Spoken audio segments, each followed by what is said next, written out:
Hello everyone, আমি তানিশা। আশা করি তোমরা সবাই খুব ভালো আছো। দিনটা হচ্ছে 8ই মার্চ 2026, ঈশানের মাসি ভাত। আর ফার্স্টে গিয়েছিলাম আমরা ফুল কিনতে, স্নেহা এসেছিলো, আমি আর স্নেহা গেছিলাম।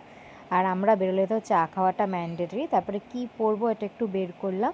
আর এইদিকে আমি ঈশানকে মাসি ভাত খাইয়ে দিলাম। প্লিজ এটা নিয়ে কেউ কোনো কথা বলো না যে মাসি ভাত হয় না, মামা ভাত হয়। আমার যেহেতু কোনো দাদা বা ভাই নেই নিজের, ওই জন্য আমি ওর একমাত্র মাসি। আর আমি ওকে খাইয়েছি। আফটারঅল সব কিছুই ওর ভালোর জন্যই করা। আমরা সবাই ওর ভালো চাই। আর আমি আশীর্বাদ করছি তোমরা সবাই ওকে অনেক অনেক অনেক আশীর্বাদ করো, যাতে ও অনেক অনেক অনেক বড় হয় আর ভালো মানুষ হয়। তারপরে আমরা গেছিলাম আমাদের সন্ধেবেলার মেন ইভেন্টের জন্য। তো আমরা একটা বোট ভাড়া নিয়েছিলাম মিলেনিয়াম পার্ক থেকে।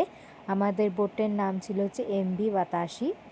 আমি একটু তাড়াতাড়ি গেছিলাম যে ডেকোরেশনটা পুরো ঠিক আছে কি না দেখার জন্য। আমি গিয়ে দেখলাম সবই ঠিক আছে। আর লোকজনও আসতে শুরু করে দিয়েছে, ইভেন আমাদের বোটও ছেড়ে দিয়েছে। আর ওই দিন তো ইন্ডিয়ার ফাইনাল ছিল, তো দেখতেই হবে। ওই জন্য একটা জায়েন্ট স্ক্রিনের আমরা ব্যবস্থা করেছিলাম। এই করতে করতে আমরা হাওড়া ব্রিজের নিচে চলে এলাম। আর এসে আমরা আগে কেক কাটিংটা করে নিলাম। কেক কাটিং করে আমি ঈশানকে কেক খাইয়ে দিলাম। আর তারপরে তারপরে আমরা প্রচণ্ড নাচানাচি করেছি। দেখতেই পারছো, খুব নেচেছি, খুব এনজয় করেছি, খুব মজা হয়েছে আফটারঅল ওই দিন। হ্যাঁ, আমি অরিজিনাল গানটা দিতে পারিনি নাচে, যেহেতু কপিরাইট পড়বে। আমার FB-তে পোস্ট করা আছে, প্লিজ দেখে নিও। আমার FB অ্যাকাউন্টের নাম হচ্ছে তানিশা রয় কর্মকার, ওখানে গিয়ে চেক করে নিও। আর নামার আগে খেলা দেখছিলাম, যেটা মাস্ট। আর যদি কিছু ভালো লেগে থাকে আজকে ব্লগটার মধ্যে, প্লিজ ডু সাবস্ক্রাইব।